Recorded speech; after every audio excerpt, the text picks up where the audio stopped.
Yo les gars, aujourd'hui on se retrouve dans la vidéo. Les gars, ça faisait des mois et des mois que j'avais pas fait une vidéo. Aujourd'hui on se retrouve pour une vraie vidéo les gars, complète de A à Z. Donc aujourd'hui ce sera les prédictions de ma saison 26-27 en première ligue. Donc on se fait un petit classement et après vous dites vous avez dans les commentaires. Donc on commence directement avec à la 20e place. Je vais tout simplement mettre Ipswich. Pourquoi Ipswich? Ipswich c'est une équipe qui joue la montée et la relégation, un peu comme le FC Metz en Ligue 1. Je ne les vois pas réussir à tenir malgré un plutôt bon mercato avec Emerson comme recrue, avec du Issa Diop qu'on a pu voir à la Coupe du Monde qui s'est bien imposé et d'autres recrues, mais là on n'est pas là pour ça. Et voilà, et à la 10e place, Hull City, tout simplement parce que je les vois pas tenir, je les vois jouer le maintien toute la saison, peut-être être 15e, 14e, et après à la fin de la saison, c'est trop dur, c'est trop intense, et ils n'y tiennent pas. Vous allez dire oui, mais c'est des équipes qui viennent de monter.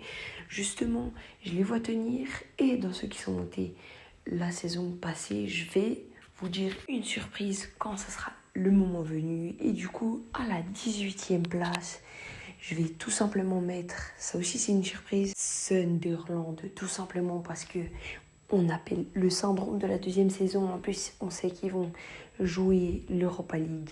Ce qui va être pour moi la compétition de trop, la compétition qui va les faire redescendre. Peut-être ils vont faire un bon parcours en Europa League. Mais je pense qu'ils vont se planter au niveau de la saison. Et la place, du coup, qui n'est pas relégable, ça sera tout simplement Crystal Palace. Crystal Palace qui ont un effectif complet, mais on sait que c'est compliqué en interne avec Mateta qui va potentiellement partir. Un nouveau coach, Pierre Sage. J'aime bien Pierre Sage, mais je les vois faire une mauvaise saison, malgré qu'ils aient fait plutôt des bons recrutements. Mais je suis pas confiant. Vous dites-moi votre avis dans les commentaires. Et sinon, à la 16e place, je vais mettre le club de Fulham. Fulham qui est un club qui est complet, mais pas tant que ça. Ils ont perdu Harry Wilson qui, la saison passée, a fait des goal assists de fou en première ligue. Il est parti du côté de Leeds, qui eux ont fait des bons recrutements. Mais Fulham, qui sont pas à la hauteur, je pense, de jouer les places comme l'année passée. À la 15e place, je vais mettre Coventry, eux aussi, ceux qui ont joué la montée la saison passée en Championship, qui vont réaliser une bonne saison, un peu à l'image de Leeds la saison passée, qui ont fini 15e aussi, avec des très bons recrutements cette saison, avec du Sidiki Sheriff, Aurel Amenda, et aussi du Haji Wright qui a joué quand même un gros... il a bien joué la saison passée avec des très grosses stats, plus de 16 buts je crois en Championship. Et à la 14e place, je vais mettre Nottingham Forest. Nottingham Forest qui est un club avec des joueurs que j'apprécie énormément, du Morgan Gibbs-White, Callum Hudson-Odoi, mais qui chaque saison déçoivent un peu, à part la saison passée où ils avaient fait une très grosse saison en Europa League. Et ils ont perdu aussi le plus gros pilier, Dean Anderson. Et c'est pour ça qu'ils seront à la 14e place. À la 13e place, je vais mettre Leeds United. Leeds, qui ont fait des très gros recrutements avec un très bon gardien, James Trafford, qu'on a beaucoup vu en Angleterre. Avec aussi du Harry Wilson, comme j'ai dit, qui a quitté Fulham. Donc, ils vont faire une bonne saison pour Leeds et qui pourront potentiellement jouer l'Europe l'année prochaine. Et sinon, à la 12e place, je vais tout simplement mettre Everton.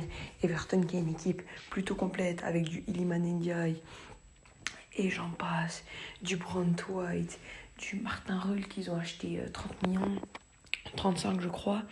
Mais je pense pas que ça va suffire.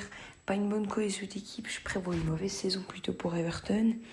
Et sinon, à la 11e place, je vais mettre Bournemouth qui était une équipe très très complète, Même là, ils ont encore du Alex Scott. C'est pas encore sûr s'il va partir ou pas. Mais je pense qu'il va rester. C'est bien pour lui pour se développer. Avec du bon. Et Junior Kroupi qui va faire des sacrés stats, je pense. Cette saison, il va affoler les transferts la saison prochaine. Bon, je pense que vous le pensez aussi. Mais il y a quand même eu un très gros départ. C'est Andoni Iraola, le coach de Bournemouth. Le coach qui a maîtrisé la première ligue pendant beaucoup d'années et maintenant qui est parti du côté de Liverpool. Et sinon, à la 10e place, je vais mettre l'équipe qui a de la peine à se trouver depuis quelques années. C'est Newcastle. Newcastle qui a une très très bonne équipe sur le papier, qui a perdu Anthony Gordon, qui a un gardien qui s'appelle Yann Jack, je crois. Niveau gardien, c'est pas encore ça. Il y a du bon Anthony Elanga, mais qui n'est pas revenu encore vraiment à sa forme malgré le but face à Liverpool ce week-end. Nick Woldemade qui joue presque plus. Vissa qui est quand même revenu. Ça sera pas une très très bonne saison avec le départ aussi du coach Eddie Howe. Et sinon, à la 9e place, je vais mettre Brentford. Brentford qui est une équipe aussi qui impressionne depuis plusieurs saisons avec des très bons recrutements intelligents. La vente de Christian Norgard pour 9 millions. L'achat de Mamadou Sarr. Qui impressionne aussi là. Ce premier match de Première Ligue, il marque. Et je crois que c'est Mamadou Sangaré plutôt. Et puis, voilà, rien à dire. Une équipe très complète qui va peut-être jouer l'Europe. Et sinon, à la 8e place, je vais mettre Brighton qui a fait tout simplement un mercato surréaliste avec du Pascal Struck qui vient depuis Leeds, Vuskovic, Christian Norgard. Vraiment un mercato très très intelligent avec aussi des très bons joueurs déjà actuels. Jack Hinchelwood, on l'a vu ce week-end, qui devient un des meilleurs buteurs actuels de la Première Ligue. Malgré que ça soit en milieu, il est très très bon. Et sinon, on passe maintenant dans le vif du sujet. Avec la 7e place, je vais mettre les Spurs. Les Spurs qui font un mercato exceptionnel avec Savigno, acheté à 90 millions. Les sous qui sont jetés par la fenêtre. Matheus Fernandes, Sandro Tonali. Il n'y a même plus de place sur l'écran carrément. Un mercato surréaliste, vraiment. J'ai pas d'autres mots. Vaneke en plus. Vraiment... Je trouve que c'est un peu trop, en plus avec Des Zerbi qui n'est pas un coach forcément que tout le monde apprécie et adore. C'est pour ça que je les vois finir 7e, faire leur petite saison de leur côté. Moins catastrophique que les autres années, mais j'espère bien avec tous ces sous misés sur l'équipe. Et à la 6e place, je vais mettre Aston Villa, les Villans qui ont fait un mercato assez exceptionnel quand même avec du Angel Gomez, Manzambi, avec un crack qui est en train d'arriver, Maggio. Mais je les vois faire une saison moins impressionnante que les dernières. Parce que tous ces joueurs recrutés, on l'a vu, ça fait 4-0 contre Brighton. Ils cherchent encore un peu les Villans. Et c'est pour ça que je les mets 6e. Et à la 5e place, je vais mettre Chelsea. Chelsea qui a fait une saison dernière catastrophique, mais qui cette saison sera se rattraper avec Marco Palestra comme nouveau joueur, avec du Morgan Rogers qui a marqué ce week-end, et un nouveau coach aussi, Xabi Alonso, une des plus grosses légendes du foot, et puis quand même un bon coach parce qu'avec le Real il s'est fait virer, mais il n'était pas mauvais non plus, pas catastrophique.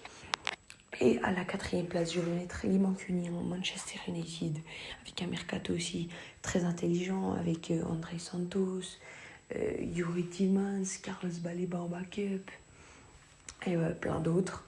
C'est aussi beaucoup d'argent dépensé, mais avec Michael Carrick. Bon, ce week-end, c'était pas encore ça défensivement, mais ils vont se trouver et puis faire une saison un peu comme la saison passée. Peut-être moins impressionnante, mais quand même bien. À la 3e place, je vais mettre Liverpool qui font un mercato vraiment ils sont pas trop présents sur le mercato à part Rauro, mais peut-être Barcola et Minte, mais ça on le verra à la fin du mercato. Sinon un nouveau coach aussi, Iraola. Sinon le champion d'Angleterre 26-27, ça sera tout simplement Arsenal Arsenal qui a fait un mercato plus qu'intelligent avec Bruno Guimaraes, Christos Solis qui peut aider un peu Cavers, Bruno Guimaraes qui peut un peu devenir un leader quand Rice n'est pas là. Il peut jouer un peu plus offensif que Rice. Et voilà, j'ai rien de plus à ajouter. City, c'est encore une équipe là qui va être un peu en reconstruction après le départ de Pep. Et quand même des bons recrutements avec, je sais plus, là, le nouveau Alan, je crois, le nouveau Brésilien qui va un peu venir aider cette équipe et puis d'autres recrutements. Mais sinon, les gars, dites-moi des idées dans les commentaires de vidéos. On se retrouve peut-être pour un mercato réaliste. Je vais voir si j'en fais un avant la fin du mercato. Sinon, on vise les 200 abonnés. Allez, ciao!